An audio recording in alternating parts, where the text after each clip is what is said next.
আকাশের বুক চিরে নেমে আসে এক নির্মম বজ্রপাত, আর তার পরপরই শুরু হয় বৃষ্টির করুণ আবাহন। এক ফোঁটা, দুই ফোঁটা, তারপর এক মুহূর্তেই মেঘ যেন ছিঁড়ে পড়ে ঝরে পড়ল শত শত জলের তীর। বৃষ্টির শব্দে নিস্তব্ধ রাতটা কেঁপে উঠতে থাকে, প্রতিটি বজ্রগর্জনে যেন প্রকৃতির রাগ আর হাহাকার মিলেমিশে একাকার।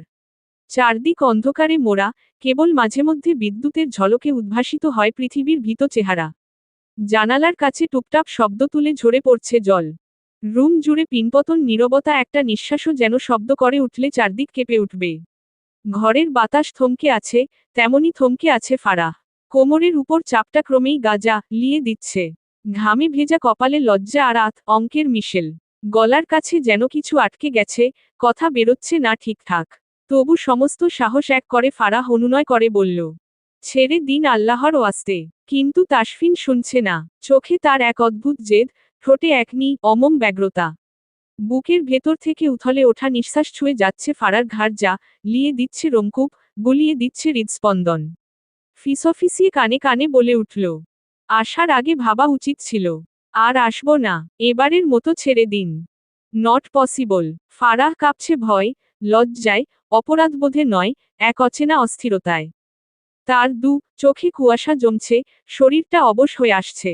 অথচ মন বলছে পালাতে, বাঁচতে, ছিঁড়ে ফেলতে এই মুহূর্তটাকে। বাইরের ঝড় আর ফারার মনের ঝড় যেন একসাথে তাণ্ডব চালাচ্ছে। প্রকৃতির উন্মাদনা আর হৃদয়ের আর্ত নাদ দুইয়ে মিলে যেন সময়টাই উল্টে যাচ্ছে।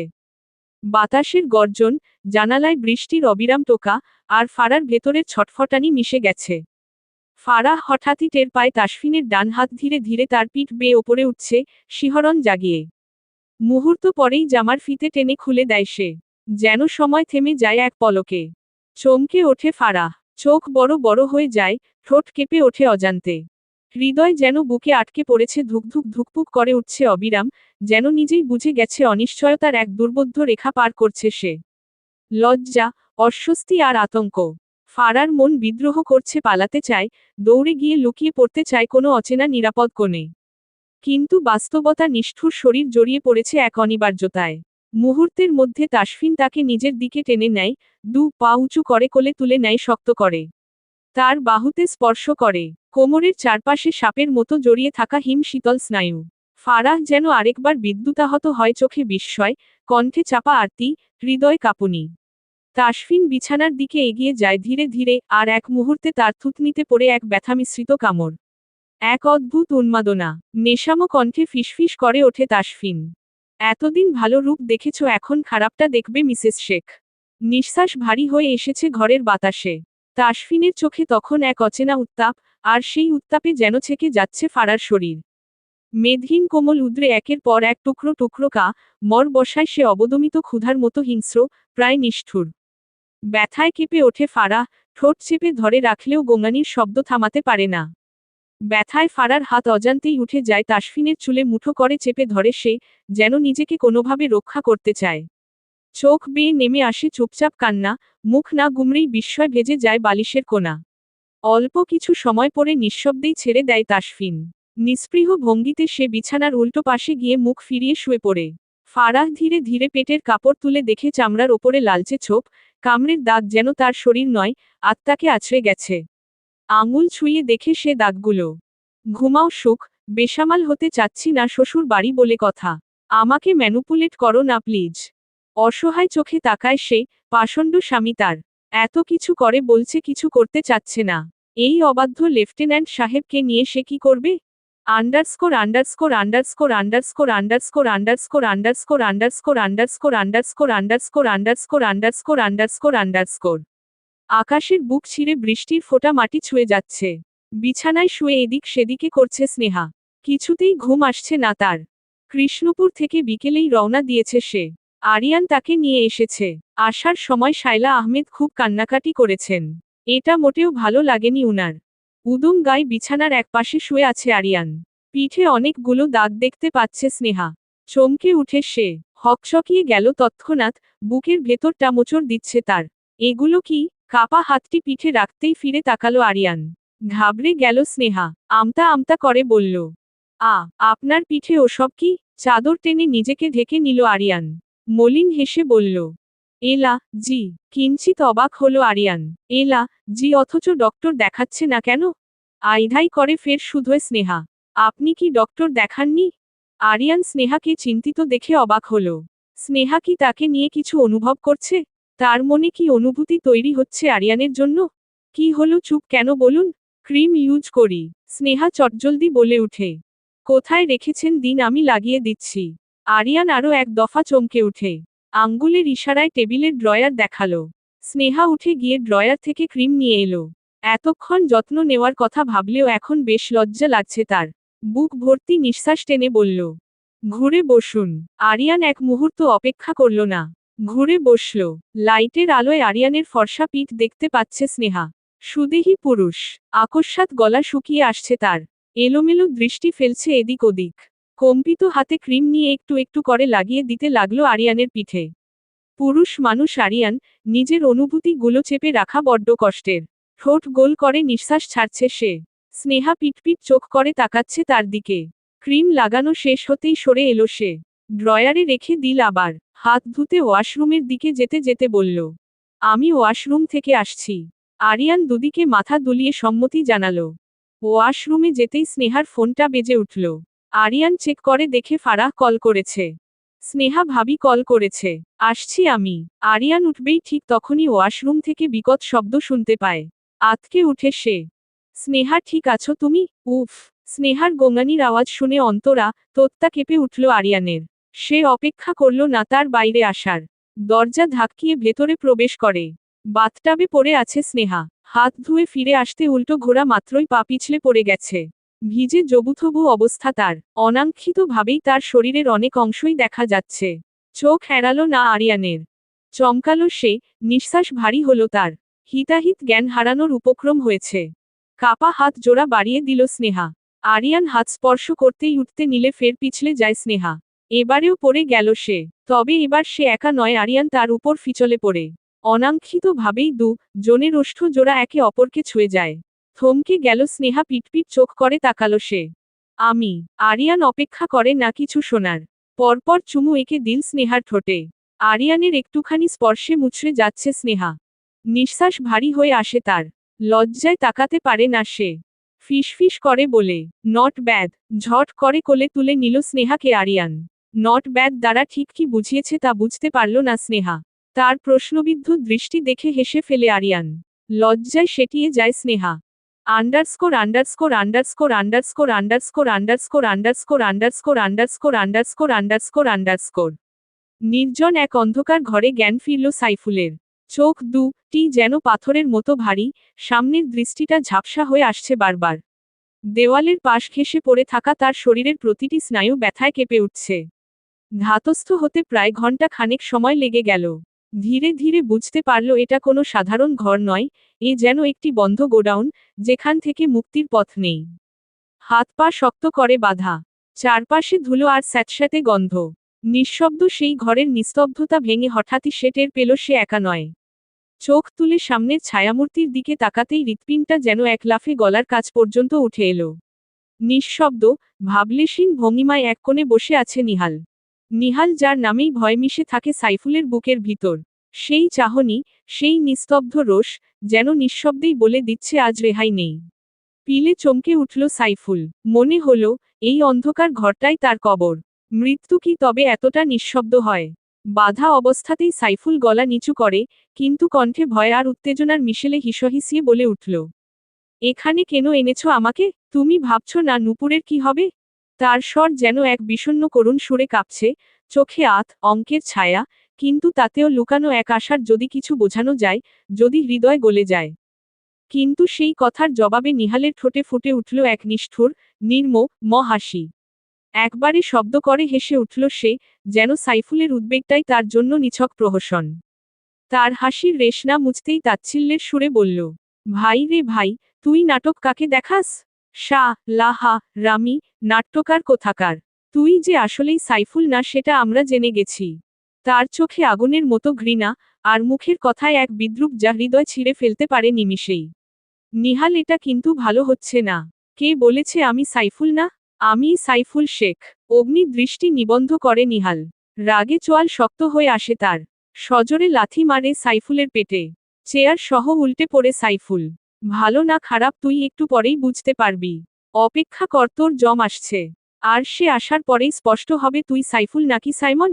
গলা শুকিয়ে এলো সাইফুলের। তবে কি তার খেলা সত্যি শেষ? ফুলের গন্ধে মৌ মৌ করছে পুরো বাড়ি। মন যেন এক অদ্ভুত ঘোরে ডুবে যায়। চারপাশে ছড়িয়ে পড়েছে এক কোমল মায়াবী ঘ্রাণ, যেন প্রকৃতি নিজেই ভালোবাসার চিঠি লিখে পাঠিয়েছে বাতাসের হাতে। নতুন ফুটে ওঠা ফুলগুলো বাগানে। সকাল সকাল নাস্তার টেবিলে সবাই জড়ো হয়েছে। শুধু তাসফিন নেই।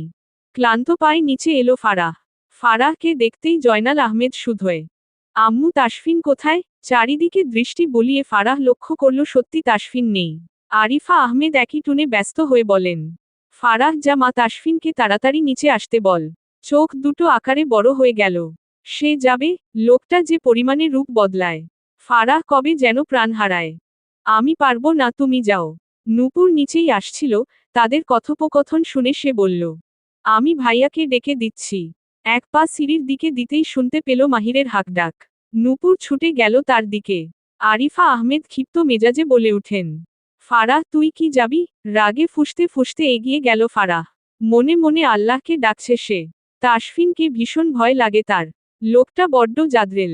উহু জাদরেল নয়, অসভ্য, ফাজিল, নির্লজ্জ, একটুও লজ্জা নেই। মনে মনে হাজারটা বকা দিয়ে এগুতে লাগলো ফারাহ। ডান দিকে গিয়ে নিজের ঘরটা দেখতে পেল, তার পাশেই আরও একটি ঘর রয়েছে, ওখানেই থাকছে ফাজিল লেফটেন্যান্ট সাহেব। তার রুমের কাছে এসে পাজোড়া থামল ফারার। এলোমেলো দৃষ্টি ফেলল সে। আশপাশে এক নজর তাকিয়ে লম্বা ঢোক গিলে ভেতরের উদ্দেশ্যে পা বাড়াল। দরজার কপাট খোলাই ছিল। ধাক্কা দিতেই খুলে গেল পুরোটা। কেউ নেই ভেতরে। ফারাহ হৃদয় কুঁচকে এলো তার। খট শব্দ করে ওয়াশরুম থেকে বেরিয়ে এলো তাসফিন শেখ। পরনে শুধু টাওয়েল ছাড়া আর কিছুই নেই। সদ্য শাওয়ার নিয়েছে বোধহয়, তাই তো চুল থেকে নিদারুণ ভঙ্গিতে টুকটুক করে পানির ফোঁটা পড়ছে ফ্লোরে। ফারাহ অনুভব করছে তার গলা শুকিয়ে আসছে। পেটানো শরীরটা বেশ নজরকাড়া। চোরা চোখে বারবার তাকে দেখছে ফারাহ। কি চাই মিসেস শেখ? ওভাবে চোরের মতো না তাকিয়ে সোজাসুজি তাকান। আমাকে দেখতে ইচ্ছে করছে বললেই চলে, আমি নিজেই দেখিয়ে দিচ্ছি। দু কদম পিছিয়ে গেল ফারাহ, পিটপিট চোখ করে তাকালো তাসফিনের দিকে। আম্মু ডাকছে আপনাকে। তাসফিন বাঁকা হাসল। হুট করে তেড়ে এসে টেনে ধরে ফারার হাতখানা। হকচকিয়ে গেল ফারাহ। উফ মিসেস শেখ, আপনি এত নরম কেন? একদম তুলার মতো। হাত ধরতেই এমন হচ্ছে, জড়িয়ে ধরলে তো একেবারে। চুপ চুপ, নির্লজ্জ লেফটেন্যান্ট সাহেব, যান তাড়াতাড়ি খেতে। সবাইকে উদ্ধার করুন। খাবার পরে দেখছি, আগে আপনাকে খাই, এরপর। বাকি কথাটা শেষ করতে পারল না তাসফিন, তার পূর্বেই নূপুর ডেকে ওঠে। ভাইয়া, ভাইয়া। নূপুর ডাক শুনে সরে গেল তাসফিন। দরজার সামনে এলো নূপুর। জনকে একসাথে দেখে মৃদু হাসল নূপুর। ও ফারাহ, তুমি এসেছ? আমি আবার এলাম ভাইয়াকে ডাকতে। ভাইয়া আন্টি ডাকছে, তাড়াতাড়ি এসো। নূপুর প্রস্থান করতেই তীক্ষ্ণ দৃষ্টিতে তাকালো তাসফিন, ফিসফিসিয়ে বলল, তোমাকে তো পরে দেখে নেব সুখ। আজকে রাতে তুমি কাঁদবে, আর কান্নার কারণ হবে এই তাসফিন শেখ। ফ্যালফ্যাল করে তাকিয়ে আছে ফারাহ। নূপুরের পিছু পিছু সেও ছোট লাগালো। লোকটার ভরসা নেই, কখন কি করে বসে ইস underscore underscore underscore underscore underscore underscore underscore underscore underscore underscore underscore underscore. খাবার শেষে তাসফিন বেরিয়ে পড়েছে। যাওয়ার পূর্বে কোথায় যাচ্ছে, কেন যাচ্ছে, কিছুই বলে যায়নি ফারাহকে। আরিফা আহমেদের সাথে কথা হয়েছে, উনাকে বলেছেন বিকেলের দিকে ঢাকা রওনা দেবে। বন্ধ গোডাউনের ভারী লোহার দরজাটা চাপা শব্দে খুলে গেল। অন্ধকারের ভিতর থেকে ধীরে ধীরে ভেতরে পা রাখল তাসফিন শেখ। বাইরের ঝাঝালো বাতাস পেছনে ফেলে সে এক নিঃশব্দ জগতে প্রবেশ করল, যেখানে সময় থমকে আছে, আর আলো যেন ইচ্ছাকৃতভাবে গা ঢাকা দিয়েছে। চারপাশে পুরনো কাঠ, মরিচাধরা লোহার শেলফ, আর বাতাসে ভেসে থাকা ধুলোর গন্ধ, সবকিছু মিলিয়ে একটা চাপা উত্তেজনা ছড়িয়েছিল গোটা পরিবেশে। তার অপেক্ষায় ঠিক সামনের কনক্রিট দেয়ালের ছায়ায় দাঁড়িয়ে ছিল নিহাল। ঠোঁটের কোণে এক রহস্যময় হাসি, চোখে চাপা উত্তেজনার ঝলক। সে যেন জানত, আজকের এই রাত শুধু একটা সাক্ষাৎ নয়, একটা মোড়, যেখানে গল্প নতুন মোড় নেবে। তাসফিনের পা থেমে গেল কিছু দূরে এসে। জনের মাঝখানে কয়েক হাত ফাঁকা জায়গা, কিন্তু বাতাস ভারী হয়ে উঠেছে অজস্র না বলা কথায়। নিহাল এগিয়ে এলো ধীরে ধীরে, গলা থেকে নিঃসৃত হলো নিচু স্বরের একটাই শব্দ। তুই এলি শেষমেশ। ওই যা, নোয়ারটাকে বেঁধে রেখেছি। তাসফিন কোনো রকম বাক্যব্যয় না করে ভেতরের দিকে যেতে লাগল। জ্ঞান হারিয়ে চেয়ারেই বাঁধা অবস্থায় বসে আছে সাইফুল। সাইফুলকে দেখেই চোয়াল শক্ত হয়ে আসে তার। রাগে ফুঁসছে সে, চোখের ইশারায় নিহালকে ওকে জাগাতে করল। পাশে থাকা পানির বোতল তুলে সজোরে পানির ঝাপটা দিল মুখের উপর ছুঁড়ে ফেলল নিহাল। সাইফুল চমকে উঠে বোঝার চেষ্টা করে তার সাথে কি হচ্ছে। তাসফিন, তুমি আমাকে আটকে রেখেছ কেন? কি চাও তুমি? কেন করছো এসব? Whose silence. ফাঁকা ঢোক গিলল সাইফুল। পাশে থাকা বড় রডটা হাতে তুলে নিল তাসফিন। এগিয়ে এসে সাইফুলের সামনে রাখা চেয়ারে বসল। দাঁতে দাঁত পিষে হিসহিসিয়ে বলল, তুই কেন এমন করলি সাইফুল? থরথরিয়ে কাঁপছে সাইফুল। প্রাণপাখিটা যায় যায় অবস্থা তার। কি করেছি আমি? চোখের কার্নিশ লাল হয়ে আছে তাসফিনের। সাইফুলের প্রতি রাগটা থরথর করে বেড়ে চলেছে। কি করেছিস জানিস না সাইফুল তুই? দেখো তাসফিন, তুমি যদি ভেবে থাকো আমাকে এসব বলে ভয় দেখাবে, ভুল করছো। ভুলে যাচ্ছ নূপুরের কথা। কথার পিঠে থামিয়ে কথাগুলো বলল সাইফুল। রাগান্বিত স্বরে চেঁচিয়ে উঠল তাসফিন।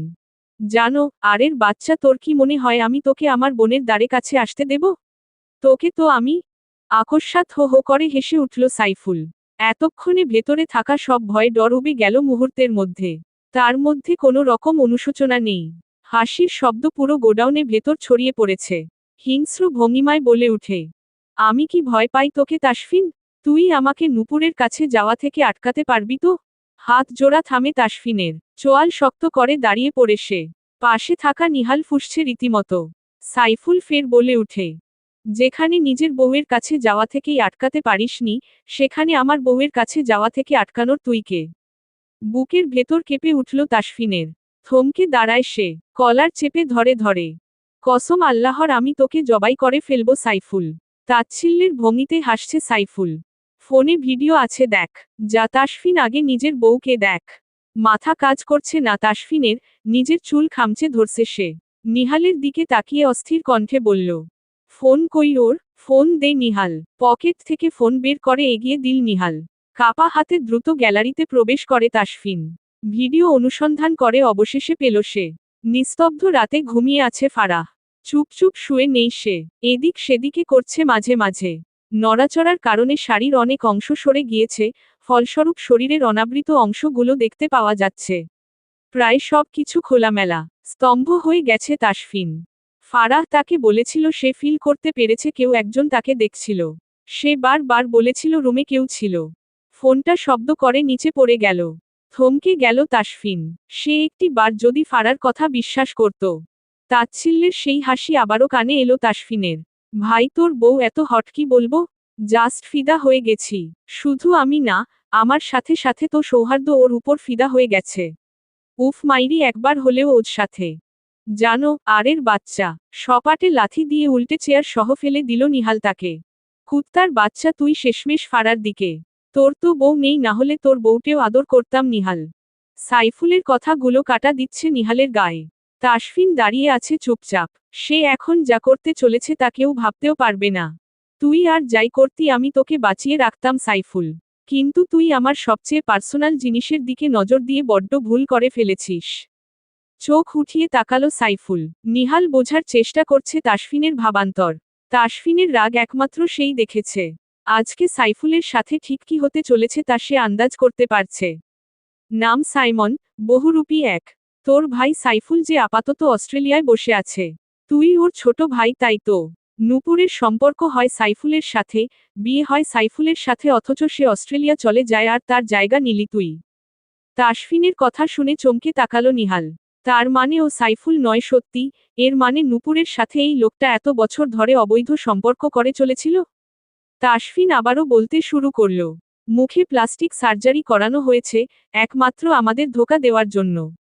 এবং কি ওই যে মাহির, ওকেও তুই ব্যবহার করেছিস? বাঁকা হাসল সাইফুল নামক ছদ্মবাসী সাইমন। আরে বাহ, সব তো দেখি জানিস।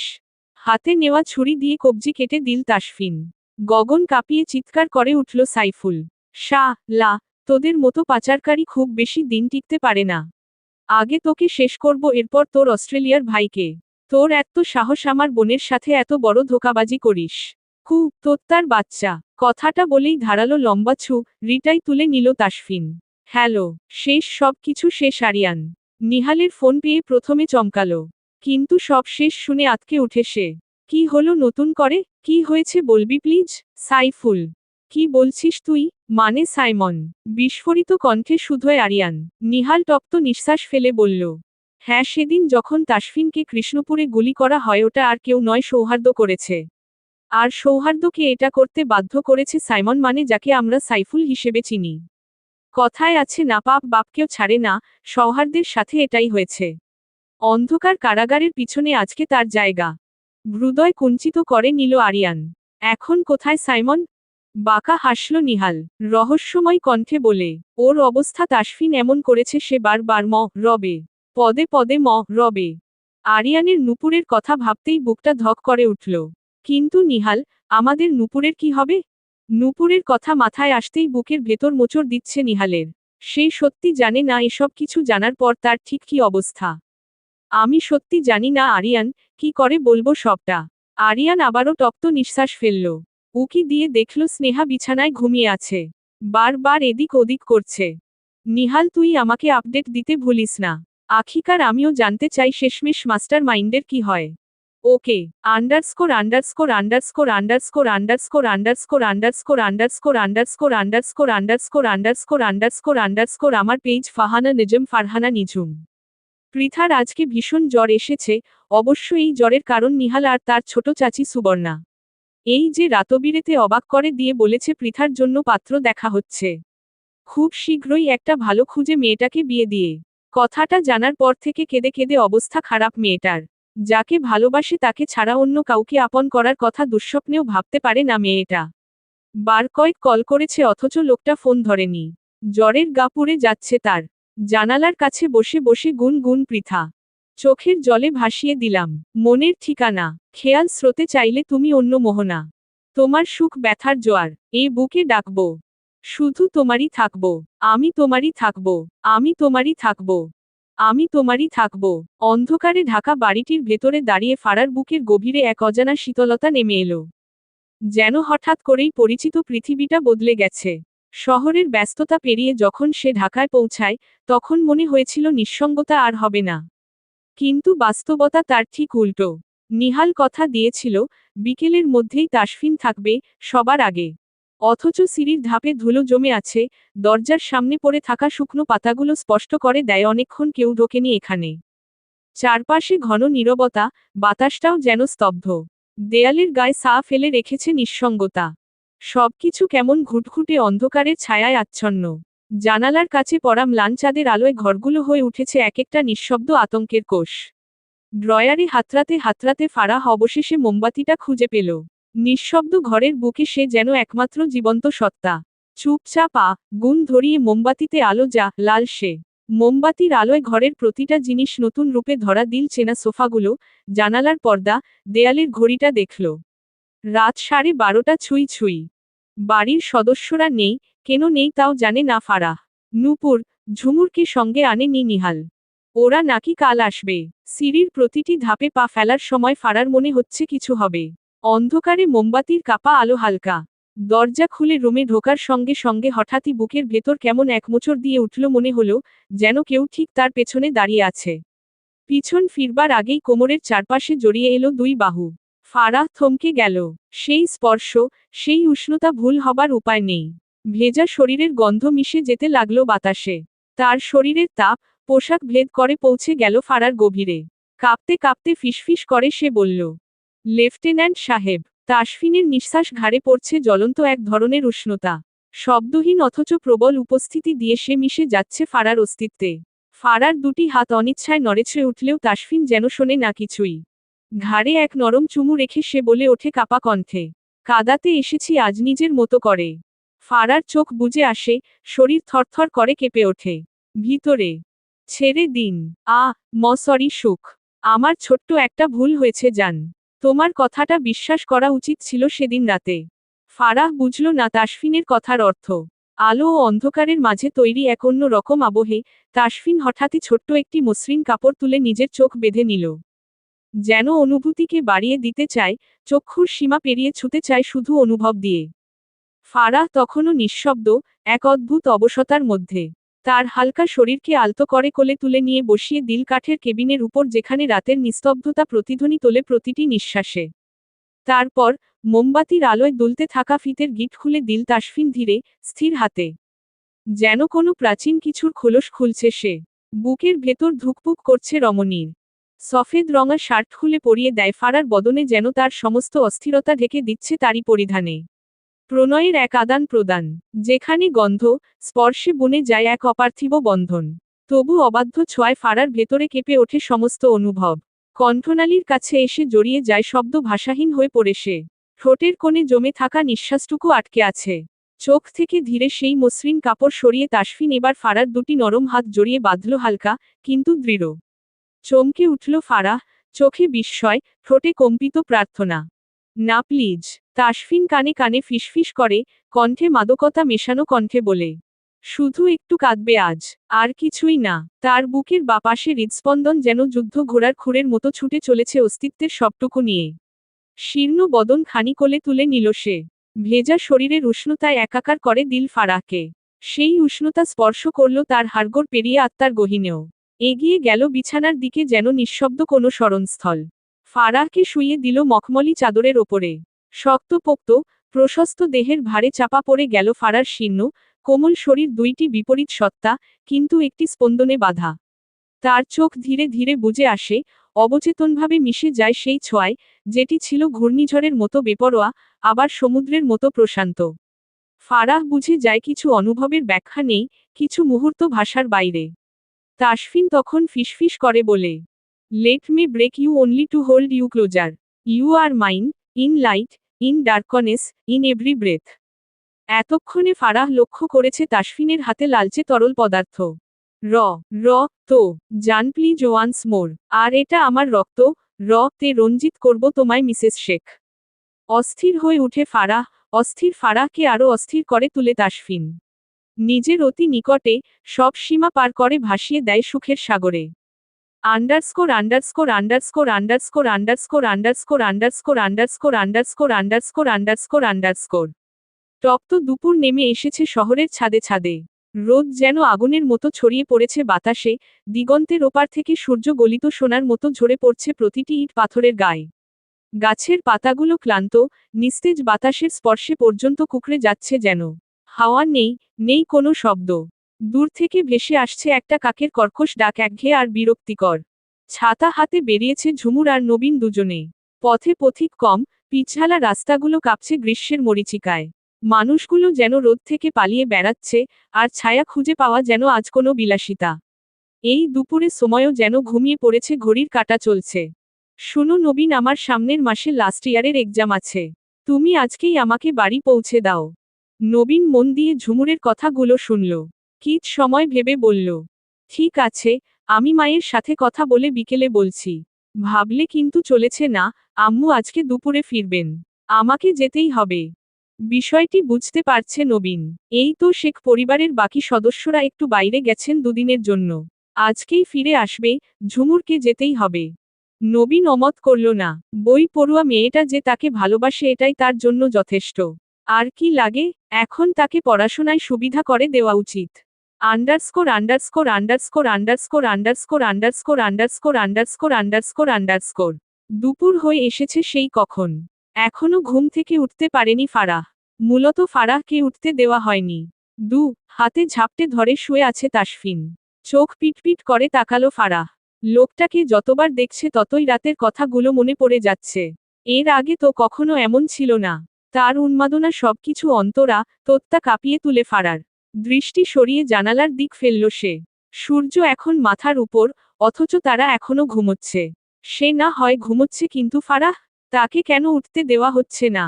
শুনুন না, লেফটেন্যান্ট সাহেব উঠুন। সরুন, আমি ব্যথা পাচ্ছি। কেউ শুনল না ফারার কথা। উল্টো হাতের বাঁধন দৃঢ় হলো তার, খুব শক্তভাবেই জড়িয়ে ধরেছে তাকে। ব্যথায় অস্ফুট স্বরে গোঙাতে লাগলো ফারাহ। প্রাণ পাখিটা যায় অবস্থা। শুনুন না প্লিজ, এবার তো উঠুন। উহু, আর কিছু সময়। জড়ানো কণ্ঠে বলা বাক্যটি তীব্রভাবে কর্ণ স্পর্শ করল ফারার। নেশাক্ত কণ্ঠে হুঁশ হারাচ্ছে সে। রাত থেকে একইভাবে জড়িয়ে আছে তাকে। একটুও ছাড় দেয়নি। রাতে ঘুমোতে পর্যন্ত দেয়নি ফাজিল কমান্ডার তাকে। যখন একটু ঘুমোতে চেয়েছিল ঠিক তখনই বুকে নিজের জায়গা করে নিয়েছে। না না সরুন, আমি উঠব, ওয়াশরুমে যাব। না আরেকটু ঘুমাই। না ওয়াশরুমে যাব তো। এইবারে মুখ তুলে তাকালো তাসফিন। চোখের কার্নিশ লাল হয়ে আছে তার। ফারাহ পিটপিট করে দেখল প্রণয় পুরুষকে। পরপর নাক ডুবিয়ে দিল গলায়।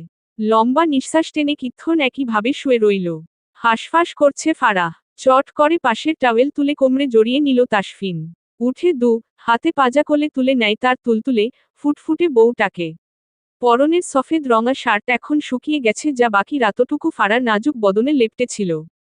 আমি পারবো যেতে। পারবে না সুখ। ওয়াশরুমের দরজার সামনে আস্তে করে ফারাহকে নামিয়ে দিল তাসফিন।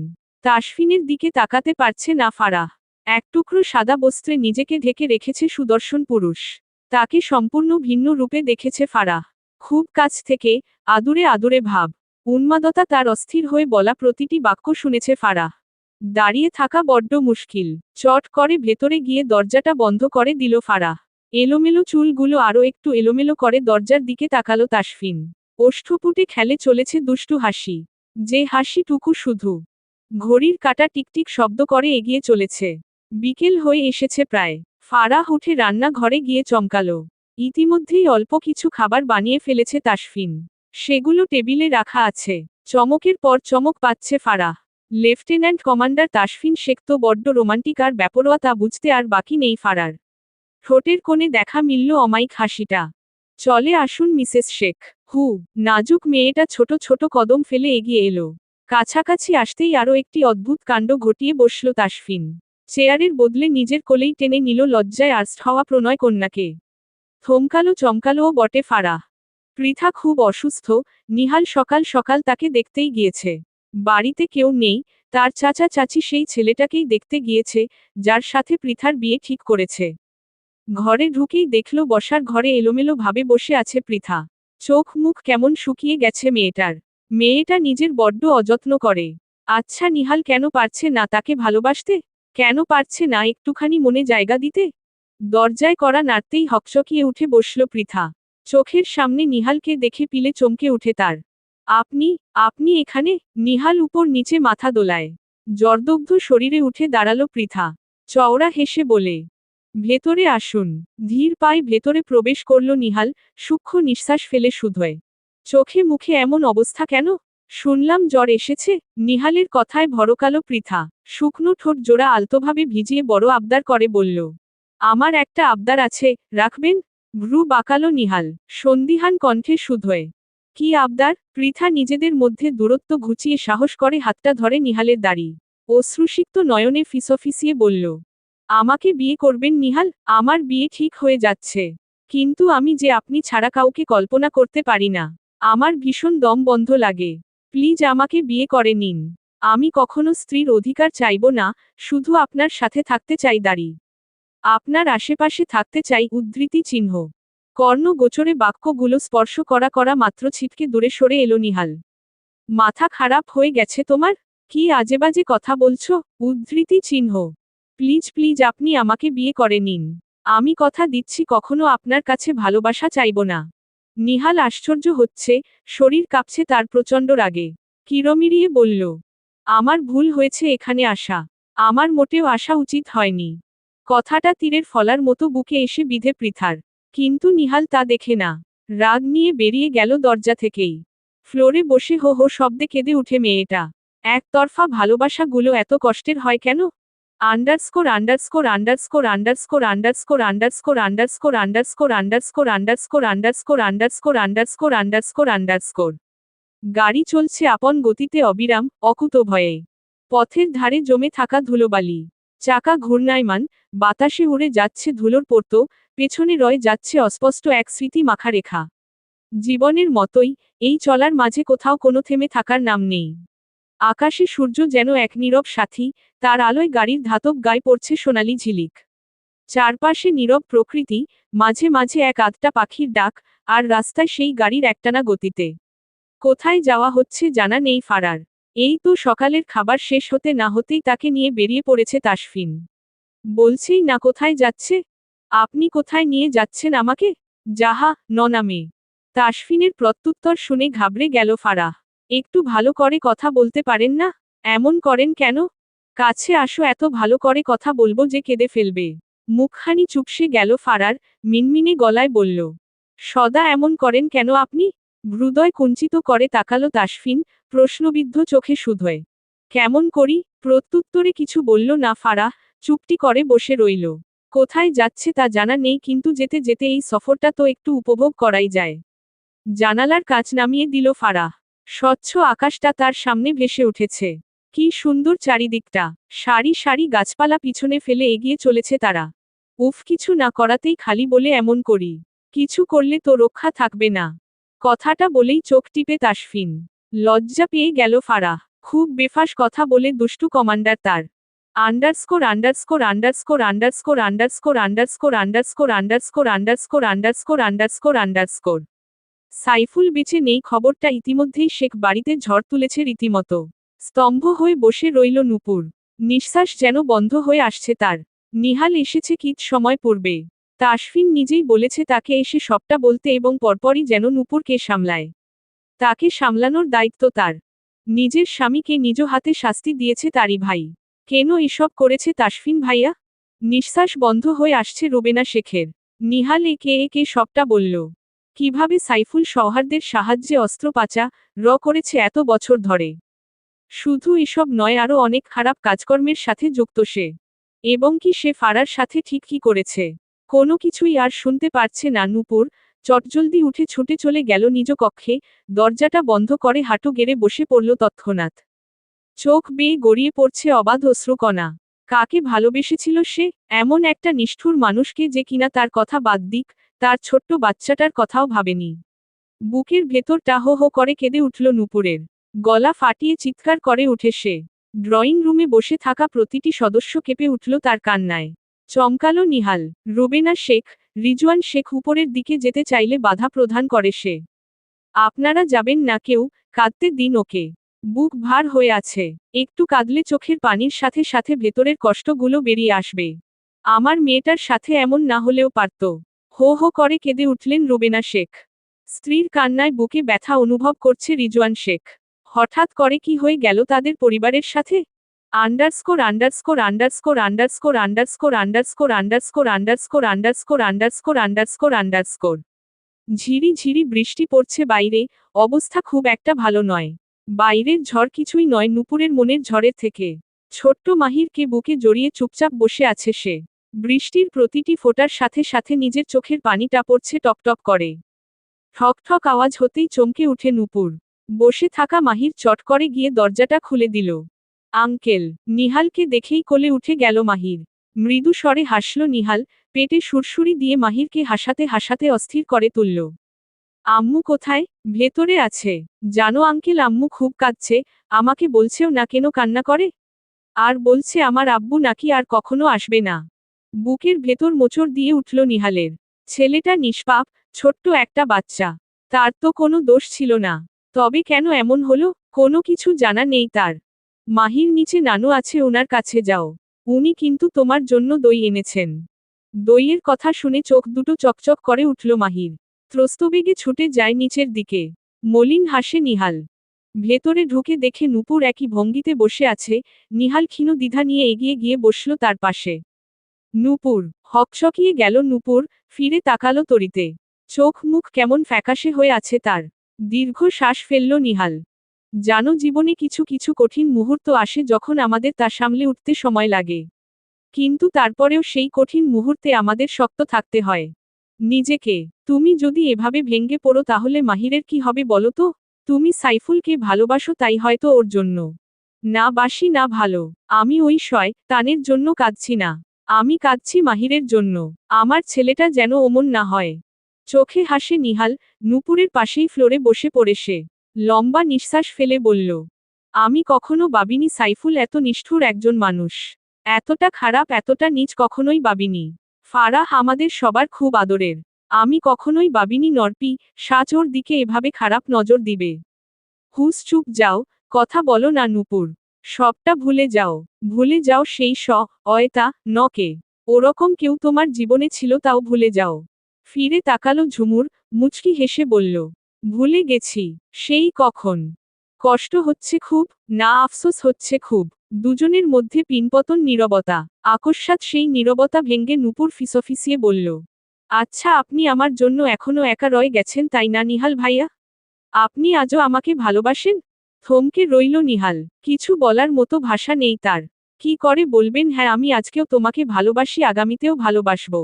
হয়তো হ্যাঁ। নির্বিকার ভঙ্গিতে তাকিয়ে আছে নূপুর। এতটা ভালোবাসা সেদিন পায়ে ঠেলে দিয়েছিল। আজ বড্ড আফসোস হচ্ছে তার। তবে সে কখনোই চাইবে না তার মতো বোকা, নির্বোধ মেয়ে নিহালের জীবনে আসুক। আসবে কি বলছে? এসে গেছে। পৃথা দাঁড়ি। মেয়েটাকে দেখেছে নূপুর, নিহালকে প্রচণ্ড ভালোবাসে। কিন্তু নিহাল, সে কেন ভালোবাসে না? ধ্যাত কি বোকা নূপুর, সেই তো কাটা হয়ে আছে নিহালের জীবনে। Underscore underscore underscore underscore underscore underscore underscore underscore underscore underscore. অনেকের কি অবস্থা? আরিয়ান ফোন করেছে। তাসফিনকে দাঁড়ি। তাসফিন বাড়িতে থাকেনি, তার কারণ আছে। সে ফেস করতে পারত না তার বোনকে। অবশ্য এটাও জানে নিহাল, আরিয়ান সবটা সামলে নেবে। আরিয়ান চিন্তিত কণ্ঠে বলল, নূপুরের অবস্থা এখন ঠিক আছে। নিহাল সবটা সামলে নিয়েছে। স্বস্তির নিঃশ্বাস ফেলল তাসফিন। আমি খুব শীঘ্রই ফিরব, ততদিন তোরা ওদের খেয়াল রাখিস প্লিজ। আরিয়ান নির্বিকার কণ্ঠে বলে, তুই চিন্তা করিস না, আমরা আছি। আমরা এদিকটা সামলে নেব। ঝিরিঝিরি বৃষ্টি পড়ছে। বৃষ্টি নেমেছে সারাদিন ধরে পাহাড়ের গায়ে যেন মেঘ ছুঁয়ে থাকা এক অলস দুপুর। দিগন্তজোড়া সবুজে ভেজা পাহাড়গুলো ঢেকে গেছে ধোঁয়াটে কুয়াশায়, দূরের দৃষ্টিটুকুও আবছা হয়ে আসে বৃষ্টির পর্দায়। ঝরনাধারার শব্দ মিশে গেছে দূরের কোন পাহাড়ি নদীর কলকল ধ্বনিতে প্রকৃতি যেন আজ গভীর প্রেমে মগ্ন। ছিমছাম, কাঠের তৈরি ছোট এক রিসোর্টে উঠেছে তাসফিন শেখ ও ফারাহ। পাহাড়ের গায়ে দাঁড়িয়ে থাকা সেই রিসোর্ট যেন প্রকৃতির বুকের এক নিঃশব্দ আশ্রয়। জানালার কাছের ওপাশে টুপটাপ বৃষ্টির ছোঁয়া, আর ভেতরে উষ্ণ চা আর নিঃশব্দ দৃষ্টি বিনিময়ের মুহূর্ত। চারদিকে পাখির ডাক থেমে গেছে, কেবল ঝরা পাতার শব্দ, আর দূরে কোথাও হারমোনিয়ামের মতো বেজে ওঠে বাতাসের গুঞ্জন। অবাক নেত্রে পল্লব ঝাপটায় ফারাহ। কি সুন্দর চারিদিকটা! কি সুন্দর জায়গা লেফটেন্যান্ট সাহেব! পছন্দ হয়েছে? খুব। মৃদু স্বরে হাসল তাসফিন। ছোট কাঠের চেয়ারে এসে বসল ফারাহ। এই যে বসেছে এখন আর নড়বে না সে। এত সুন্দর বৃষ্টি পড়ার দৃশ্য মিস করতে চায় না কোনোভাবেই। সাপের মতো গলা পেয়ে চিয়ে ধরে পিছন থেকে তাসফিন। হকচকিয়ে গেল ফারাহ, শুকনো ঢোক গিলে সে। কানের লতিতে আঙ্গুল ছুঁয়ে নেশাতুর কণ্ঠে বলে তাসফিন, এখানে তোমাকে নিয়ে আসার কারণ অন্য কিছু মিসেস শেখ। এখানে আমার ভিন্ন রূপটা দেখবে তুমি। আমি যে ভীষণ বাজে, তোমার ধারণার থেকেও বেশি। ভয়ে মৃদু কেঁপে উঠল ফারার অন্তপুর। হাতে চট করে তাকে কোলে তুলে নিল তাসফিন, ভারসাম্য বজায় রাখতে পা দিয়ে আঁকড়ে ধরে ফারাহ তাসফিনকে। ভয়ে আর্স্ট হল সে। এখনই যদি পড়ে যেত। কি করছেন এসব? করিনি, করব। ভেতরে যাই। তাসফিনের লাগামহীন কথায় নিঃশ্বাস আটকে আসছে ফারার। দেখুন ছাড়ুন আমায়, আমার ভীষণ ভয় করছে আপনাকে। ভয় পাওয়া ভালো মিসেস শেখ। কথাটা বলে ভেতরের দিকে পা বাড়ায় তাসফিন। ফারাহ অস্থির কণ্ঠে বলে, কেউ দেখে ফেললে খারাপ বলবে। দয়া করে ছাড়ুন। কেউ দেখবে না। এখানে কেউ নেই। এই পুরো রিসোর্ট আমি একা বুক করছি। চমকে তাকালো ফারাহ। রিসোর্টটা খুব একটা বড় না, তবে তাসফিন একাই বুক করেছে শুনে বেশ অবাক হয়েছে সে। প্লিজ ছাড়ুন, আমি বাইরে বৃষ্টি দেখব। তাসফিন ঘোর লাগা কণ্ঠে বলে উঠে, হেই আগে আমাকে দেখো, আমি তোমাকে দেখে তৃষ্ণা মেটাই। I'm going to take all of you tonight, every inch, my love. Farah ছটপট করে, কাঁপতে কাঁপতে বলল, না প্লিজ। তাসফিন মুচকি হাসে, ইয়েস, আই অ্যাম। লজ্জায় কান গরম হয়ে আসছে ফারার। কিন্তু তাসফিন থামে না, এগিয়ে যেতে লাগলো রুমের দিকে। ফাঁকা ঢোক গিলে ফারাহ। খুব ভয় করছে লোকটাকে। কি হবে এখন? সেদিন তো এরকম করেননি। এখন এমন করছেন কেন? লাগা দৃষ্টিতে তাকালো তাসফিন, মাদ কথা মেশানো কণ্ঠে বলে, তোমার ফার্স্ট টাইম ছিল তাই জেন্টেলম্যান ছিলাম, but now the gentleman is gone, and the fire has just began. টিমটিম লাইটের আলোয় আবছায়া শরীরটা যেন এক অনাবৃত হয়ে ওঠে, পাথরের মতো ঠান্ডা সিলিং থেকে নেমে আসা একা আলো ফারার পায়ের কাছে ছড়িয়ে পড়ে। ছোটখাটো ফারাহ, টাওয়েল জড়ানো শরীরে যেন এক অদ্ভুত স্নিগ্ধ, জানালার কাছে বসে বাইরে ঝিরিঝিরি বৃষ্টির দিকে তাকিয়ে থাকে। বৃষ্টির ফোঁটাগুলো তার শরীরের মতোই নরম ও শান্ত, একে একে গড়িয়ে পড়ে জানালার কাছে। কিছুক্ষণ আগেই তো সে মেয়েটির সাথে কত পাগলামি করল, এই মুহূর্তটি যেন সেই উত্তাল আবেগের লুটিয়েছিল। তাসফিনের বুকের মধ্যে অস্থিরতা বাড়তে থাকে, যতই সে নিজেকে ধরে রাখতে চায়, ততই মনে হয় যেন এই অদ্ভুত শান্তির মাঝে একটা দুর্বার ঝড় ঘনিয়ে আসছে। কিন্তু ফারাহ তাকে সামলাতে গিয়ে হিমশিম খায়। কোলে করে রুমে এনেই বিছানায় শুইয়ে দিল তাসফিন তাকে। ফারাহ ভয় আর অস্থিরতায় আর্স্ট হয়ে পড়ে। উন্মাদ, বেপরোয়া পুরুষ যখন খুব কাছ থেকে তাকে তীব্রভাবে অনুভব করে, তখন তাকে যেন এক অদ্ভুত যন্ত্রণা গ্রাস করে। তাসফিন অপ্রত্যাশিতভাবে এগিয়ে এসে স্নিগ্ধভাবে এক দীর্ঘ ওড়না টেনে তার হাত বেঁধে ফেলল। ফারাহ চমকে উঠে, চোখে বিভ্রান্তি আর দুশ্চিন্তা। বাধা দিতে গেলে তাসফিন অপ্রতিরোধ্য হাসিটা ভেতরের কম্পন আরও বাড়িয়ে দিল। মুহূর্তের মধ্যে তাসফিনের অদ্ভুত শক্তি ফারার ভিতর এক নতুন প্রণয়ের ঢেউ তৈরি করল।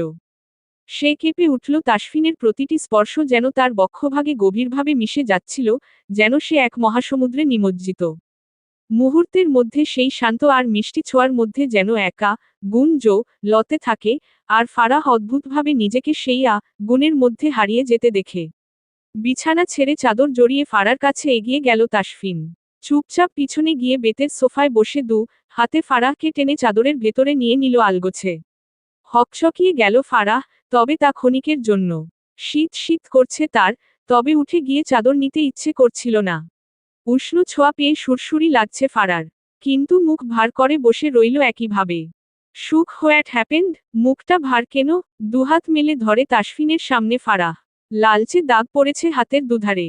হৃদয় কুঞ্চিত করে তাকালো তাসফিন। রাগে ফুঁসতে ফুঁসতে বলে উঠে ফারাহ, দেখুন কি করেছেন হাতের অবস্থা। আপনি এমন কেন হাতে পরপর উন্মাদের মতো চুমু খেল তাসফিন। গভীরভাবে ঠোঁট ছুঁয়ে বলল, সরি বাট নট সরি সুখ। আমি কিন্তু এমনি। ছুবেন না ফাজিল লোক। আগে যদি জানতাম আপনি এমন তাহলে কি? ঠোঁটে ঠোঁট ছুঁয়ে বলে ফারাহ তেতে উঠল, উঠে যেতে চাইলে কোমর টেনে জড়িয়ে রাখে তাসফিন। তাহলে আপনাকে লি করে দেবে। সশব্দে হেসে উঠল তাসফিন। গালে নাক ঘষে ফিসফিসিয়ে বলল, করে দাও তাড়াতাড়ি। ম্লান মুখ করে তাকালো ফারাহ, মিহিয়ে যাওয়া কণ্ঠে বলে, ব্যথা পাই তো আমি। বুকের মধ্যখানে ছোট পাখিটাকে দুহাতে আগলে নিল তাসফিন। কপালে উষ্ণ ছোঁয়া দিয়ে বলে, ভালোবেসে ভুলিয়ে দেব। চুপটি করে কবুতরের বাচ্চার মতো শুয়ে রইল ফারাহ। আচ্ছা, আমরা এখানে চলে এলাম, বাড়ির কেউ জানে? জানে? সবাই কি বলবে বলুন তো? লজ্জায় মাখা মুখ দেখে ভ্রু উঁচিয়ে তাকালো তাসফিন। বলবে বউ নিয়ে হানিমুনে গেছি আবার। কিছু বলতে পারল না ফারাহ। চুপ করে রইল। আপনি এত ঠোটকাটা কেন? একটুও লজ্জা নেই? বউয়ের সামনে কিসের লজ্জা? ছি, আপনার এই সবের জন্য আমার কি খারাপ অবস্থা। ফেকেই বলে পুরুষ। মহাপুরুষ যে কিনা ঠিকঠাক বউ সেবা করছে। চট করে উঠে গেল ফারাহ, এক টুকরো সাদা কাপড় জড়ানো। নিজেকে যথাযথ ঢাকার চেষ্টা করল। দূরে গিয়ে তাসফিনকে উদ্দেশ্য করে বলল, কচু পুরুষ। ক্লিন শেভ করা গালে হাত বুলায় তাসফিন, অদ্ভুত ভঙ্গিমায় এদিক ওদিক মাথা দুলিয়ে বলল, আবারও বুঝাই পুরুষ কিনা? চট করে দৌড়ে গিয়ে ওয়াশরুমে ঢুকে গেল ফারাহ। ভেতর থেকেই গলা উঁচিয়ে বলল, ব্যাং করবেন আপনি? ধরে তো দেখান। দরজার কাছে দাঁড়ালো তাসফিন, দুর্বোধ্য হাসি খানা ঠোঁটে ঝুলছে। সুখ রে, এবার তো তুই গেলি।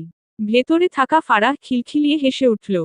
Underscore underscore underscore underscore underscore underscore underscore underscore underscore underscore underscore underscore আমার পেজ ফাহানা নিজম ফারহানা নিঝুম। আড্ডা গ্রুপ। URL। টুকরো টুকরো মেঘের ভেলা ভেসে বেড়াচ্ছে আকাশপৃষ্ঠে। সাদা তুলোর মতো নরম। গাছপালার পাতাগুলো মৃদু হাওয়ায় দুলছে। দূরে মাঠের কিনারায় একটা পুরনো আমগাছ ছায়া ফেলেছে ধানক্ষেতের গায়ে, যেখানে হলুদ হয়ে ওঠা শীষগুলো বাতাসে দুলছে। পরীক্ষা শেষে বাড়ি ফিরেছে ঝুমুর। সব কিছু ইদানিং ঠিকঠাক চললেও মাঝে মধ্যে রুবেনা শেখ এবং রিজওয়ান শেখ তার আড়ালে তাকে নিয়ে আলোচনা করে। সে এসে পড়লেই জনে মুখে কুলু পেটে ফেলে। জিজ্ঞেস করলে কিছু বলেও না। তাতে ভীষণ বিরক্ত ঝুমুর। পরীক্ষা চলছে, যার দরুন খুব একটা কথা বলতে পারে না নবীনের সাথে। এটাই ওর লাস্ট ইয়ার, এরপর পড়াশোনার ঝামেলা শেষ। দেখা যাক পরে কি করা যায়। বাড়ি ফিরে ফ্রেশ হয়ে নিল ঝুমুর। আশেপাশে দৃষ্টি বুলিয়ে মাহিরকে খুঁজে না পেয়ে রুবেনা শেখকে জিজ্ঞেস করে, আম্মু মাহির আসেনি এখনো? রুবেনা শেখ ছাদে যাচ্ছিলেন, ঝুমুরের প্রশ্নে থেমে বলেন, না এখনো আসেনি। নূপুর স্বাভাবিকভাবেই চলেছে ইদানিং। নিজের প্রতি যত্নশীল হয়েছে, সাথে ছেলেকেও খুব যত্ন করে সে। মাহিরকে 2 মাস হলো স্কুলে ভর্তি করিয়েছে। রোজ আনতে যায়, মাঝে মাঝে তাসফিনও আনতে যায়। মাহির ইদানিং দুষ্টু হচ্ছে। এখন আর আগের মতো বাবা বাবা করে না। তবে মাঝে মধ্যে হুট করেই নূপুরকে জিজ্ঞেস করবে, আব্বু কোথায় আম্মু? কথাটা শুনলেই বুকটা মোচড় দিয়ে ওঠে তার। স্কুল ছুটি হয়েছে সবে। গেটের কাছে দাঁড়িয়ে আছে নূপুর, অপেক্ষা করছে ছেলের জন্য। দূরে ব্যাগ কাঁধে দৌড়ে আসছে মাহির, নূপুরকে দেখেই ঝাপটে ধরে। আম্মু আম্মু, ঘেমে যাওয়া মুখখানি ওড়না দিয়ে মুছে দিল নূপুর। আমার বাবাটা, আম্মু জানো আজকে আমি সবার আগে গণিত করে দিছি, ম্যাডাম আমাকে গুড বয় বলেছে। মুচকি হাসে নূপুর। প্রতিদিন ক্লাস শেষে সব কথা এসে নূপুরকে বলে মাহির। ছেলের আদুরে কথাগুলো শুনতেও বেশ লাগে তার। আচ্ছা মাহির, বাসায় গিয়ে শুনবো, ঠিক আছে। চলো এখন যাই। মা ছেলে জনে হাঁটতে লাগলো সামনের দিকে। হুট করেই একটা বাইক চলে আসে সামনে। আঁতকে উঠে নূপুর, কিঞ্চিত ভয় পেল সে। হেলমেট খুলতেই পরিচিত মুখটা দেখতে পেল। হাস্যোজ্জ্বল মুখে তাকিয়ে আছে নিহাল। নিহালকে দেখে অস্বস্তিতে পড়ে গেল নূপুর। সে রোজ আসে বাড়িতে, সবাই তাকে বরাবরই ভালোবাসে। মাহির তো এখন আগের থেকে আরো বেশি ভালোবাসে। আঙ্কেল, মাহির নূপুরের হাতে ব্যাগ ধরিয়ে দিয়ে চট করে কোলে উঠে গেল নিহালের। ইয়ামাই চ্যাম্প, কি অবস্থা? খুব ভালো। আমি ক্লাসে ম্যাডামের থেকে গুড বয় পেয়েছি। আচ্ছা তাই, তাহলে তো তুমি সত্যি গুড বয়। খিলখিলিয়ে হেসে উঠল মাহির। নূপুর আইঢাই করে বলল, চলে এসো মাহির, বাড়ি ফিরব। মাহির মুখ কালো করে তাকালো। না, আমি আঙ্কেলের সাথে বাইকে যাবব। বাইকে করে? নিহাল হাসল। নূপুর তোতলাতে তোতলাতে বলল, না, চলে এসো। না না না, আমি আসব না। আঙ্কেল আমাকে নিয়ে যাও। থাকুক না নূপুর, চলো আমি পৌঁছে দেই বাড়িতে। নূপুর ফের চমকে উঠে। এভাবে বাইকে যাবে? না না, কি লজ্জাজনক। না না নিহাল ভাইয়া, আমরা পারবো যেতে। উফ, জেদ ছাড়বে তুমি, উঠে এসো। ধমক খেয়ে চুপ করে যায় নূপুর। মাহির খিলখিলিয়ে হেসে উঠল। চটজলদি নিহালের সামনে এসে বসল। নূপুর কাপা দেহে ধীরে ধীরে উঠে বসে। বাতাস বইছে প্রবল বেগে। কপালের চুলগুলো উড়ছে অবলীলায়। বাইকের আয়নায় উকি দিচ্ছে নিহালের সুগভীর দৃষ্টি। সেই আগের মতোই রয়েছে নূপুর, সুদীর্ঘ কেশ, ফর্সা সুন্দর মুখশ্রী, পাতলা ঠোঁট। শুধু সেই ঠোঁট দুটোর উপর থেকে সরে গেছে প্রাণবন্ত হাসিখানা।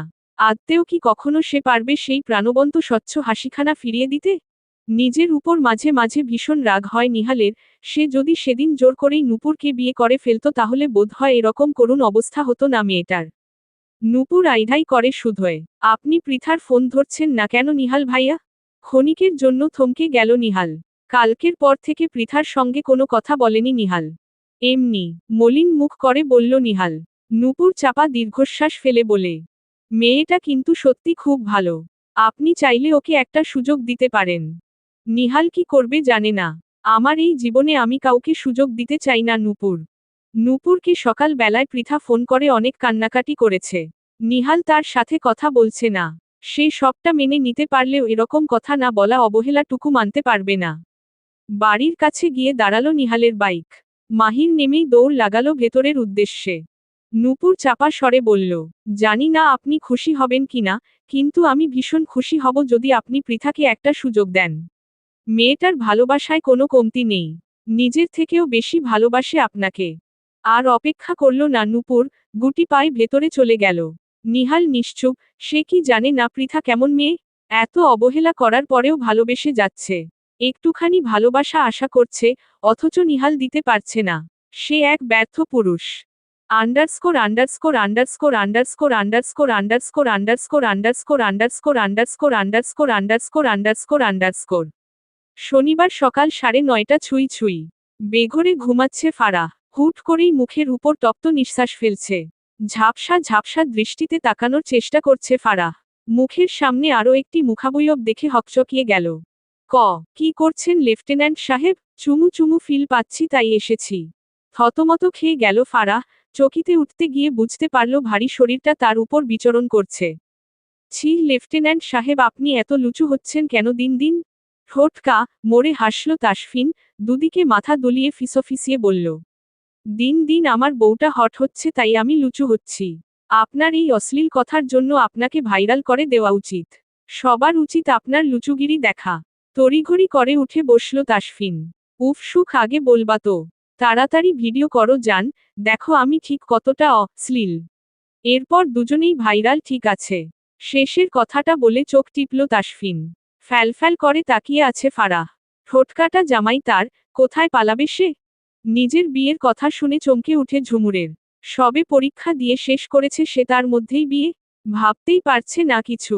তার মানে এতদিন রিজওয়ান শেখ এবং রুবেনা শেখ তার বিয়ের বিষয়ে আলোচনা করত?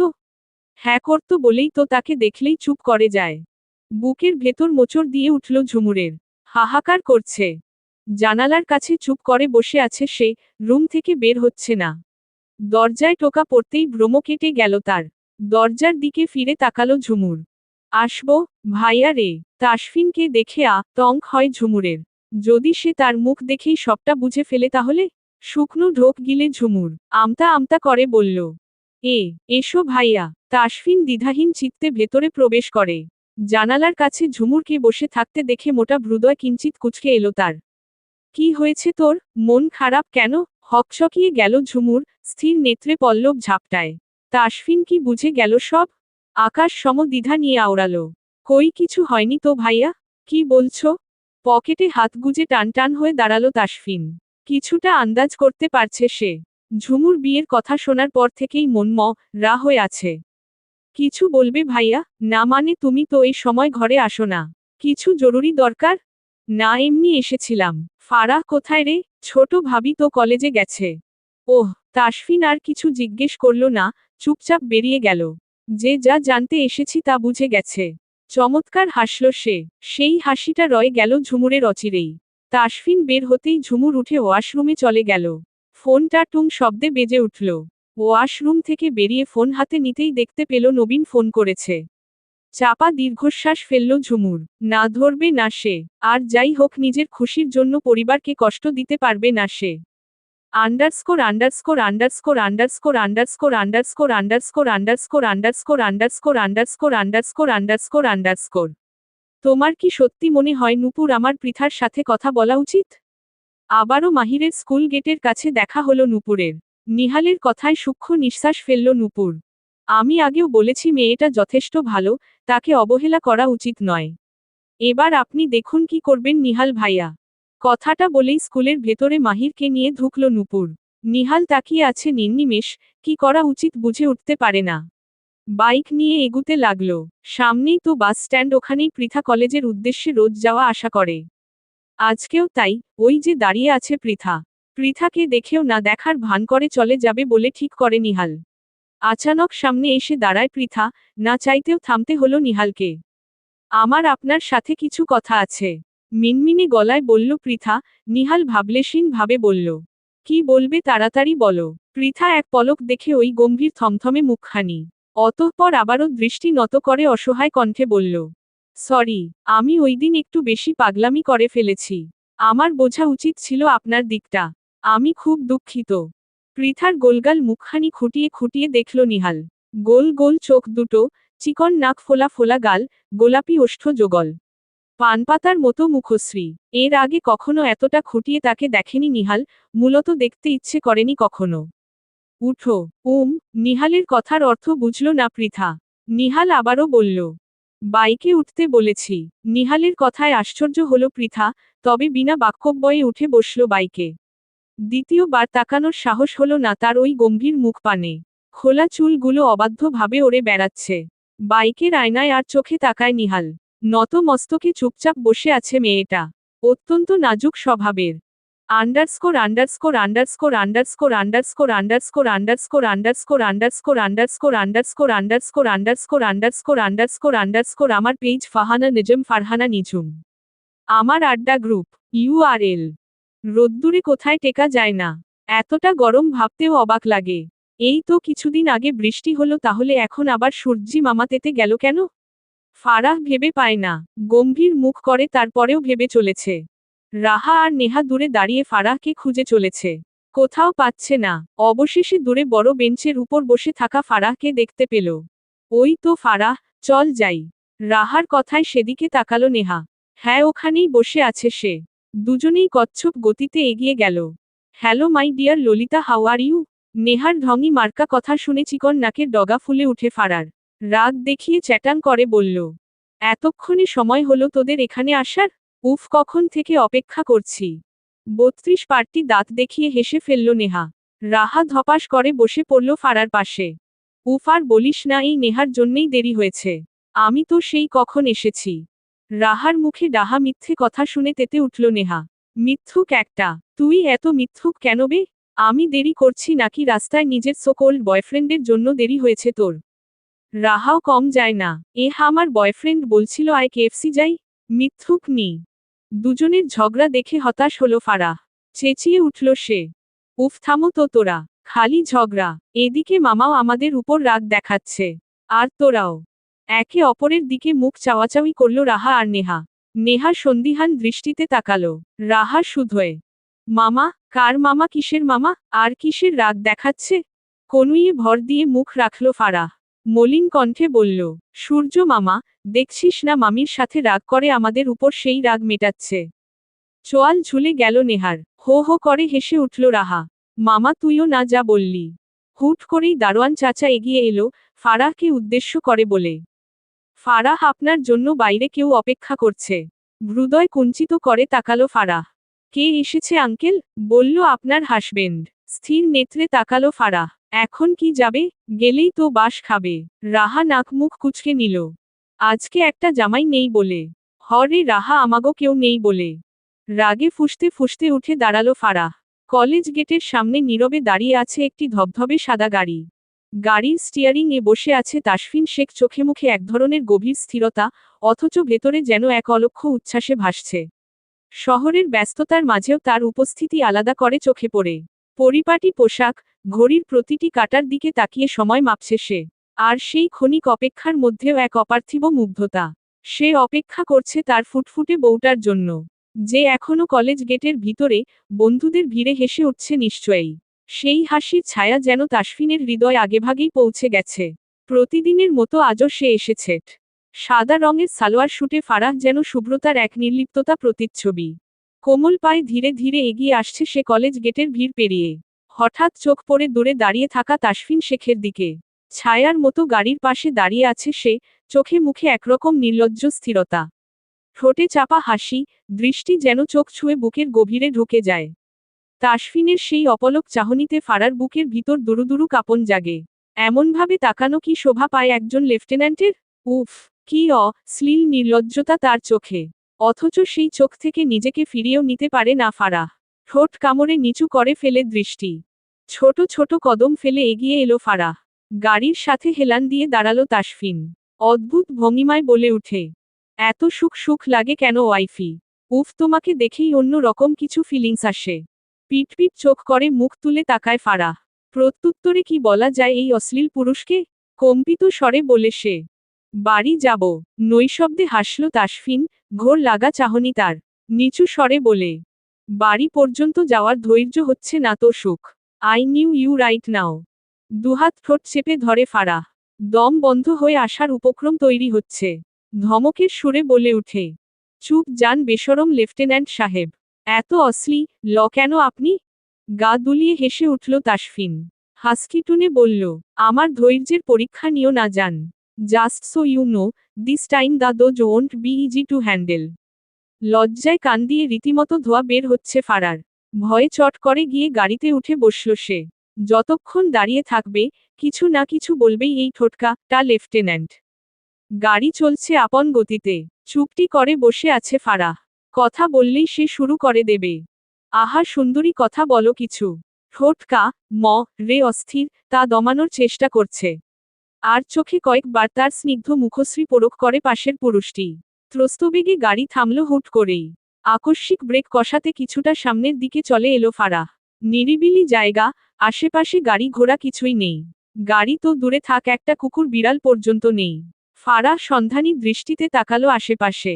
জায়গাটা সে চিনে না, এতক্ষণে লক্ষ্য করেছে বিষয়টি। নিরিবিলি গলিপথে হঠাৎ গাড়ি থামিয়ে দিল তাসফিন। ফারাহ কিছুতেই বুঝে উঠতে পারছে না এমন নির্জন জায়গায় থেমে পড়ার মানে কি। চারপাশ নিস্তব্ধ, কেবল গাড়ির হালকা ইঞ্জিনঘরের গুঞ্জন যেন তার বুকের ভেতরের ধুকপুকানির শব্দে মেতে উঠেছে। ভীত চোখে তাসফিনের দিকে তাকায় ফারাহ। গলাটা শুকিয়ে এসেছে তার। কাপা কাপা স্বরে প্রশ্ন করে, গাড়ি থামালে কেন? তাসফিনের ঠোঁটে খেলে যায় এক অদ্ভুত রহস্যময় হাসি। চোখে এক ঝলক বিদ্যুৎ, যেন কিছু একটার পূর্বাভাস। ধীরে হাত বাড়িয়ে গাড়ির জানালা বন্ধ করে দেয় সে। মুহূর্তেই চারপাশ আরও গম্ভীর, আরও বদ্ধ হয়ে ওঠে। ফারাহ হাতকে ওঠে, দরজা খুলে পালানোর চেষ্টা করে, কিন্তু তার আগেই তাসফিন কোমর পেঁচিয়ে তাকে টেনে নেয় নিজের কোলে। I'm about to be really bad now and you'll just have to take it, জান। তাসফিনের কণ্ঠস্বরটা গা ছমছমে, গা কাঁপানো বাক্যগুলো নরম গলায় ঝরে পড়ে। ফারাহ ছটফট করতে লাগলো, মুক্তি পেতে চায়। চোখে অঙ্ক, ঠোঁটে জোরতা, শরীরের প্রতিটি অঙ্গ যেন রের মধ্যে ডুবে আছে। নির্জন গাড়ির অভ্যন্তর যেন এক স্নিগ্ধ তীরতায় পরিপূর্ণ হয়ে উঠেছে। তাসফিন হঠাৎই ঠোঁটের ভাঁজে নিজের ওষ্ঠ চেপে ধরল। তার কোমল গোলাপি ঠোঁট দুটি সে চুষে নিল আশ্লেষভরা আবেগে, কোনো পূর্বঘোষণা ছাড়াই। ফারার শরীর কেঁপে ওঠে, নিঃশ্বাস যেন জমে ওঠে বুকে। দুর্বল হয়ে পড়ে সে, সমস্ত শরীর এক অবসতার রে আচ্ছন্ন। ঠিক সেই মুহূর্তে তাসফিন সরে আসে। ওর বুক ওঠানামা করছে দীর্ঘ নিঃশ্বাসে। ফারাহ হাতে ওর গলা জড়িয়ে ধরেছে, মুখটা গুজে রেখেছে কাঁধে। চোখ বুজে থাকা সেই মুহূর্তে তাসফিন ওর চুলে নাক ঘষে, গভীরভাবে শ্বাস নেয়, যেন চেনা ঘ্রাণে ডুবে যেতে চায়। ফিসফিস করে বলে ওঠে, উফ, চুলের এই ঘ্রাণে যেন নেশা ধরে যাচ্ছে। লজ্জায় চোখ দুটো টেনে বুজে ফেলে ফারাহ। ওর গাল জুড়ে একফালি লাল আভা। তাসফিন ফের হাসে সেই চিরচেনা দুষ্টু ভঙ্গিতে। ঠোঁটে তামাশার আভাসে বলে, কোন ব্র্যান্ডের লিপস্টিক ইউজ করো সুখ? চোখ তুলে পিটপিট করে তাকালো ফারাহ। তাসফিন সেই চিরচেনা হাসকিটুনে বলল, the test honestly not bad at all. বিয়ের তোড়জোড় শুরু হয়েছে। এই কয়েকদিনে বেশ কয়েকবার নবীন তাকে ফোন করেছে, অথচ ঝুমুর ধরেনি। হয়তো তাকে সবাই বলবে সে বিশ্বাসঘাতক। সে ছলনা করেছে নবীনের সাথে। হয়তো সত্যিই সে ছলনা করেছে। নিজের উপর ভীষণ রাগ হচ্ছে ঝুমুরের। ভালোবাসা হারিয়ে ফেলেছে সে। খুব ভালোবাসতো লোকটা তাকে। বিয়ের কেনাকাটা থেকে শুরু করে সবটাই শেষ। ফারাহ অনেকবার পাত্রের ছবি দেখানোর চেষ্টা করেছে, কিন্তু ঝুমুর দেখেনি। হলুদ রঙের নরম আলোয় ঝলমল করছে পুরো বাড়িটা। টুকরো টুকরো আলো যেন সোনালি পরশ ছড়িয়ে দিয়েছে চারদিকে। বারান্দা থেকে শুরু করে উঠোন পর্যন্ত, প্রতিটি কোণে যেন আনন্দের এক উজ্জ্বল আভা ছড়িয়ে আছে। আজ ঝুমুরের গায়ে হলুদ এক কোমল, রঙিন অধ্যায়ের শুরু।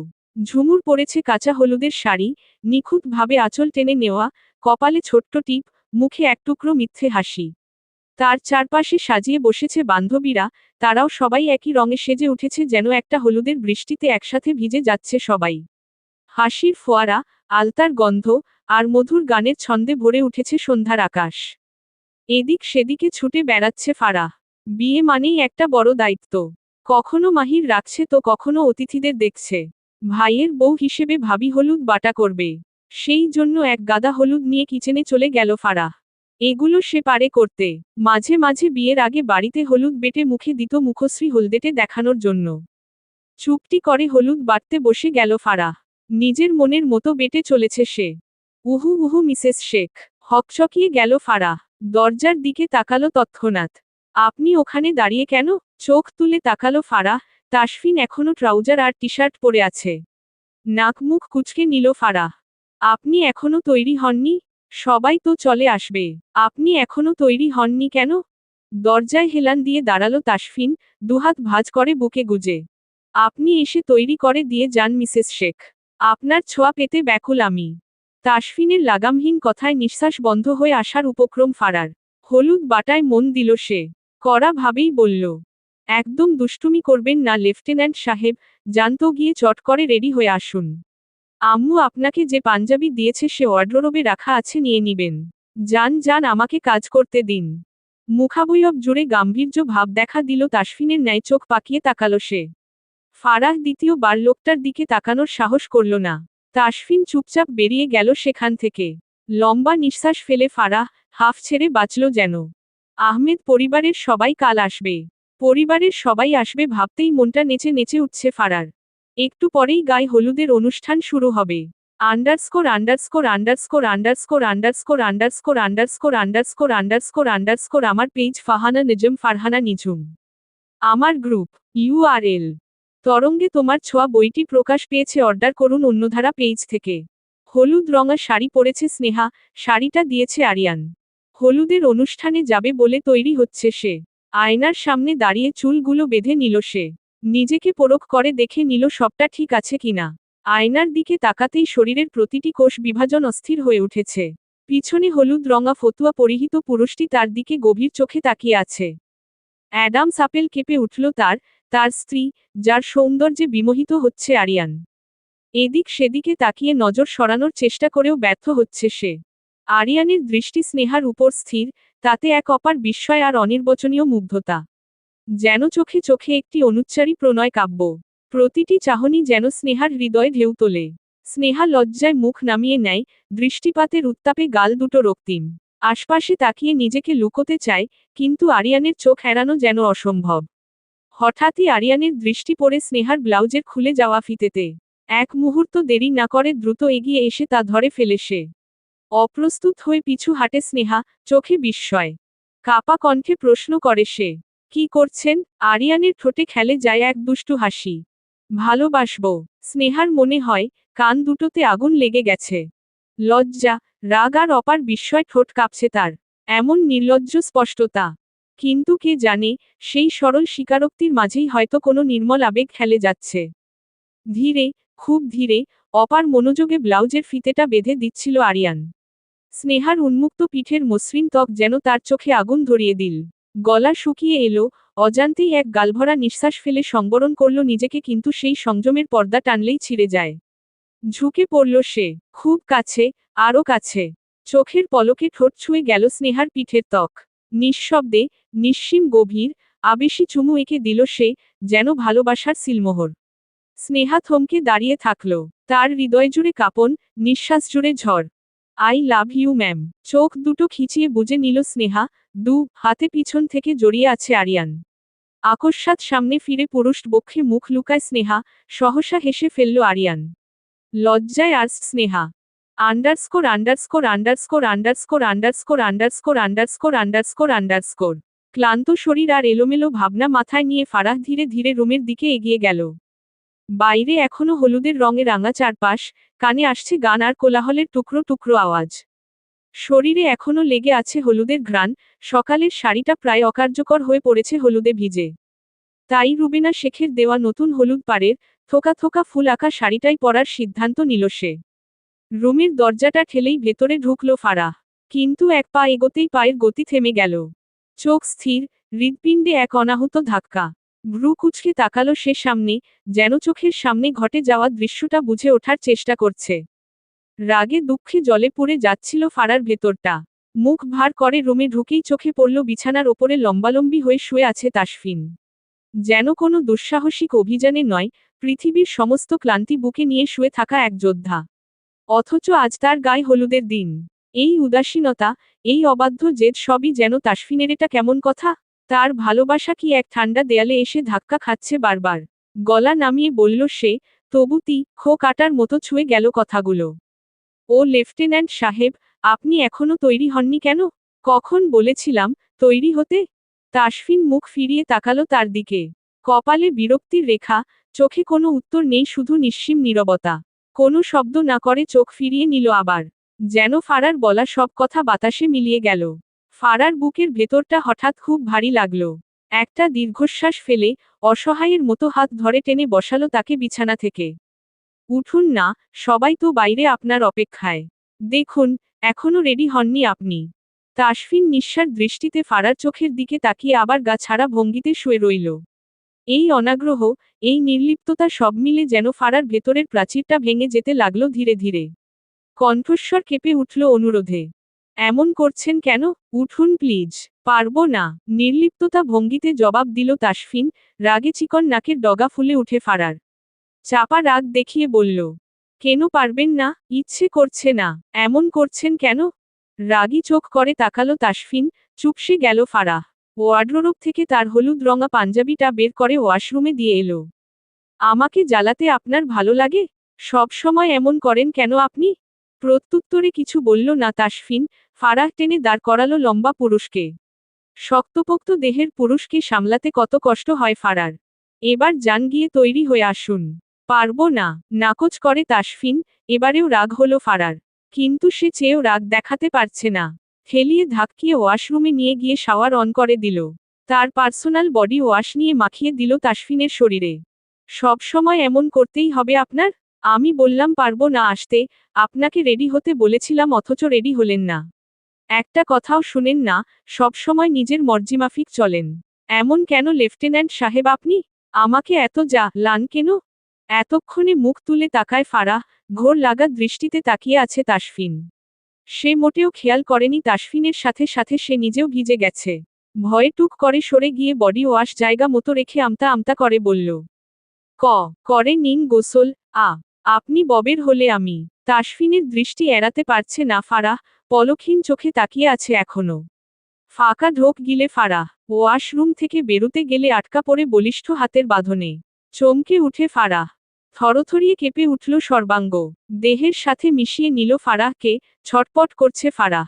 ছাড়ুন ছাড়ুন, কি করছেন লেফটেন্যান্ট সাহেব, ছাড়ুন প্লিজ। I can't. কথাটা বলেই ওষ্ঠ জোড়া নিজের দখলে নিয়ে নিল অবাধ্য তাসফিন শেখ। সর্বাঙ্গ কেমন অসাড় হয়ে আসছে ফারার। নিজেকে ছাড়ানোর চেষ্টা করেও ব্যর্থ হল, ফুটবল হয়ে নিজের সম্পূর্ণ ভারটা ছেড়ে দিল তাসফিনের উপর, তার সাথে সাথে নিজের ধৈর্যটুকু হারিয়ে ফেলে তাসফিন শেখ। সম্পূর্ণরূপে নিজের সাথে মিশিয়ে নেয় প্রণয় কন্যাকে। আলগোছে কোলে তুলে এগিয়ে গেল বাথটাবে। উষ্ণ ছোঁয়া এঁকে দিল কপালের মধ্যেখানে। আবেশে চোখজোড়া বুজে নিল ফারাহ। কমান্ডার এমন কেন আপনি? এর চেয়ে ভয়ঙ্কর। পিট চোখ করে তাকালো ফারাহ। তাসফিনের প্রশস্ত চোখের চাহনি নারী সত্তা কাঁপিয়ে তুলে। তাসফিন একটু করে এগুতেই অস্থির কণ্ঠে ফারাহ বলে ওঠে, না, না, ইয়েস। আপনি ইচ্ছে করে এতক্ষণ ভনিতা করছিলেন? অ্যাম সরি সুখ। তোমার সান্নিধ্য পেতে একটুও তো ভনিতা করতেই হবে।